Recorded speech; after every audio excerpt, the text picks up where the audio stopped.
What's up, folks? My name is Justin Khanna. This is a Tutorial Tip Tuesday to talk, tantalize, and teach you a tactful takeaway that'll taste better than a tattered Emulsion. Do you see what happens when all the other alliterated names are taken by other YouTubers? I mean it though, this one's actually gonna be short. Two things. One, picture you're setting up your station. You've got all ingredients, the cutting board goes down, the knife roll comes out, you're taking out all the tools you're gonna need. Whoa, back up. You just set your cutting board down, like naked? Fast forward 15 minutes when you're deep into your prep and you're sliding around the countertop like a tattered Emulsion. I don't know why I like that word. It was just one of the longest T words that I could find. The way to prevent this is to put something between the cutting board and the counter that acts as like a thin force of friction that's easy to remove when you're done using the cutting board. Those OG solutions include like a wet paper towel or a piece of plastic wrap or even like a thin cloth towel with a little bit of water on it. And while all of those are great solutions, they definitely work. I've certainly worked in kitchens where towels are like gold and I would hate to waste one underneath my cutting board. And if we're being real, the other two solutions create a lot of waste, and if you're swapping your cutting board out a couple times a day, those costs add up. The best solution I've found,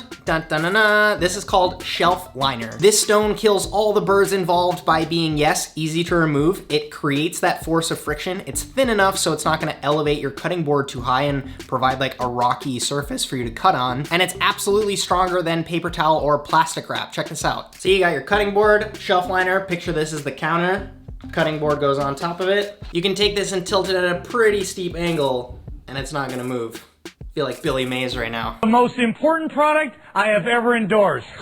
Hi, Billy Mays here for the Medallia Chop It. You can get an entire roll of this stuff to essentially outfit your whole kitchen with cutting board liners for less than 10 bucks. Comes in a couple different colors. I got black here, white here. And one of my favorite parts about this stuff is you can just sanitize it afterwards once it's dry. If you have a small piece like this, you can pack it right up to a really small footprint, slide it right into your knife bag, and then it's always ready to go. And then even if you're changing kitchens, it just always becomes part of your setup ritual. Of course, it's linked down below to get it shipped straight to your door, but you could pick this up at any hardware store. How did I do on time? Yeah, pretty good, not bad. Thanks so much for your attention. My name is Justin Khanna. Have a good one. This is the second video I've shot in the new space. I hope you really enjoyed it. The background is gonna change. Where I position the camera is gonna change. I really appreciate your patience during this kind of like weird time. I know so much of watching YouTube videos is getting used to the aesthetic and making sure that the background is the same and it becomes almost like a character in these videos. So I'm open to any recommendations that you have to changing things around.